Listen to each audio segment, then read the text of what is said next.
talk about moonlight gardens and how you can create one in your own space. We're going to start with naming some of these plants. Right here we have Dusty Miller, nice and bright, wonderful in a moonlight garden. We have the gardenia, lots of varieties, a lot of them bloom multiple times. We have the big, bold hydrangeas. They look fabulous in the moonlight. Then we have the hostas, lots of them with variegated foliage, flowers white to lavender. Some of them are actually fragrant. We have the whirling butterflies, or GUARA, a little bit of wind and they're fabulous. We got the penta, bloom spring till frost. Then we have the New Guinea impatient. I like this one because they're varieties for sun and shade.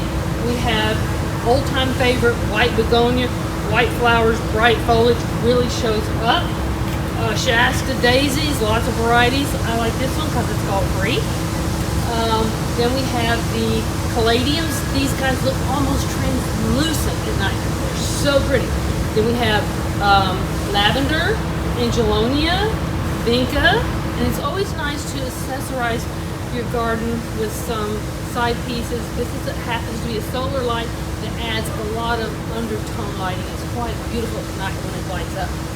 And then another reason you want to do this nighttime garden with these flowers that show up late at night is because you're attracting a lot of nighttime pollinators, which is a great thing. And as always, you can find all of these things